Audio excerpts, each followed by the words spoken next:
We have some tomatoes that I have grown on my plant, and I'm going to pick a couple of these, and these are what we're going to make fried green tomatoes from.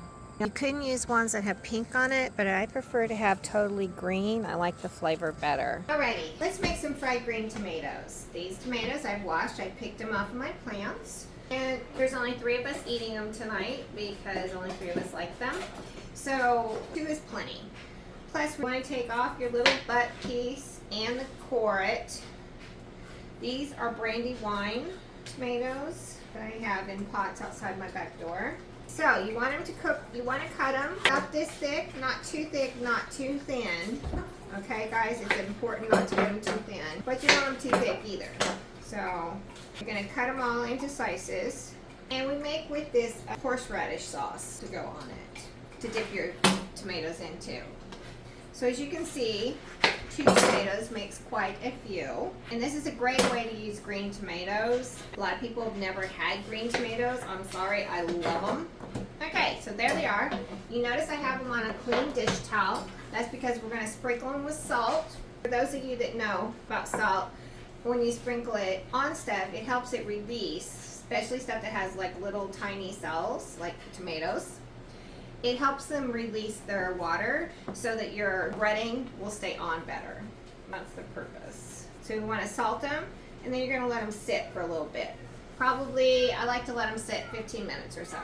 First of all, I use self-rising flour. So we need approximately a cup of self-rising flour. I always just kind of figure it and just put a little more than I think I need because I don't like to run out in the middle. And that looks like it'll be plenty.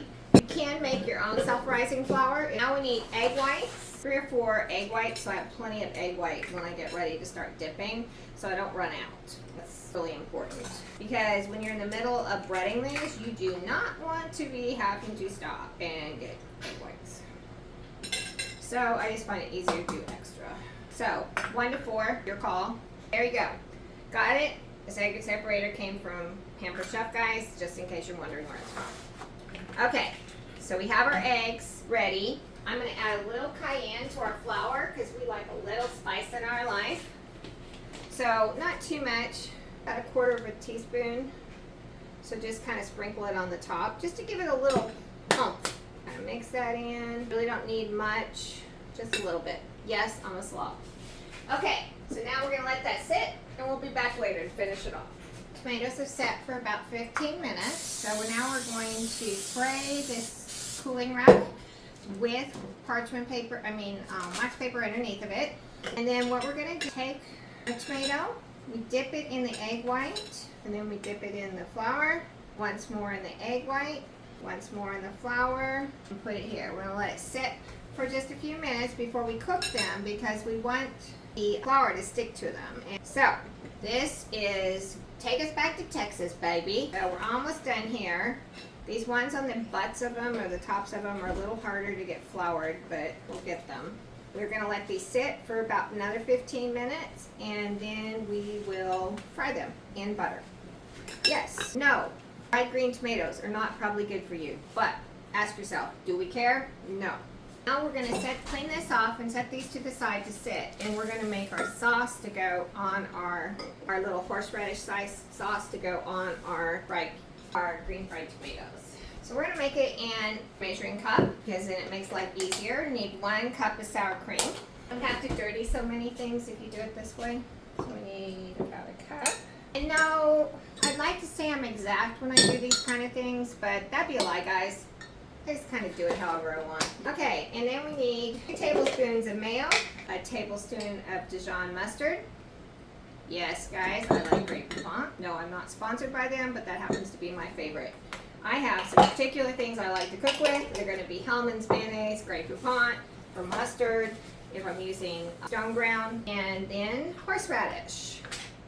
We need 1 tablespoon of horseradish, and our family likes a lot of horseradish in ours, so I usually put about 1.5 tablespoons in mine. Buy the fresh in the deli. Do not buy the canned, guys. It does not make for a very good sauce. Mix it up. Yum. Let me see. Perfect. I think it needs a little salt. I'm going to add some salt to it. Don't add too much. About 1/2 teaspoon. Some pepper. Mix it up. Taste again. Perfect. Okay, put it in the refrigerator until ready to eat. That way it'll melt the flavors together.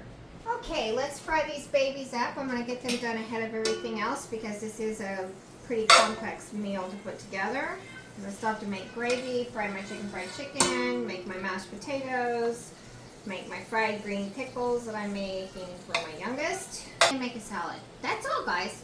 Nothing much. So we're going to melt some butter in our electric skillet over, I'd say about 350. Once you get your butter nice and melted in there, then you can take your little tomato, throw it in. Now, guys, when you're frying these, the tendency is to play with them. I say that from experience. Don't do it. Don't give in.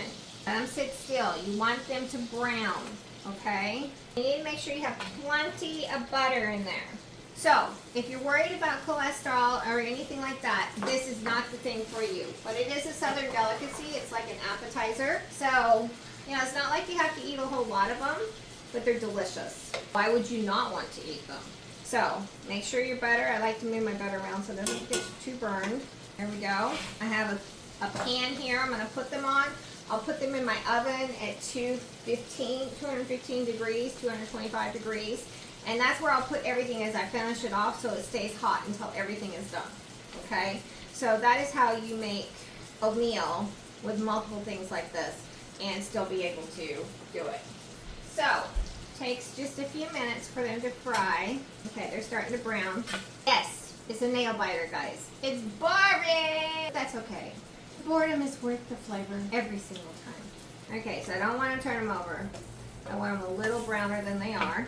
And because my lovely floor in my Victorian is not level, I need more butter than normal because it's all going to one side. So I need it to stay some on both sides. So to do that, I have to have more butter than I normally would put in my pan. If I was in a level house, hashtag Victorian problems. So, it's a lovely 81 degrees here in Massachusetts. It's been sunny. I'd say that's a little warm, but it's going to be a lovely 58 tonight. So, I'm looking forward to that, guys. Let's see. Okay, so you can kind of see how it needs to be brown like that. Turn that one. I like it. Yeah, I like that one. So I like to look at them after a while when they start being able to be turned. Just make sure you don't turn them too soon, like that one's not ready. Okay, I'm going to tell you a little secret, guys. I do my fried green tomatoes with self-rising flour. You're supposed to use self-rising cornmeal. I do not like cornmeal, okay? I don't like it. It's gritty. I don't like eating something that tastes like the sandbox texture. The texture of sandbox. So, guys, no, it is not a traditional fried green tomato because I refuse to use cornmeal. Do you. Once again, let me remind you, do you. Cayenne is not normal in the flour either. But this is what my family likes and this is what I like. Make the meal fit your family, guys.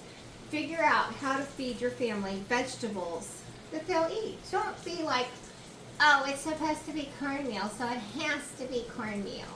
Yeah, don't do that, okay? Just saying. Alright, back to the fried green tomatoes that are frying along. And yes, I'm impatient. Oh, the other side fries faster. There you go. Look at that, guys. Put these other ones in. Start putting them in. Check. Okay, he's ready.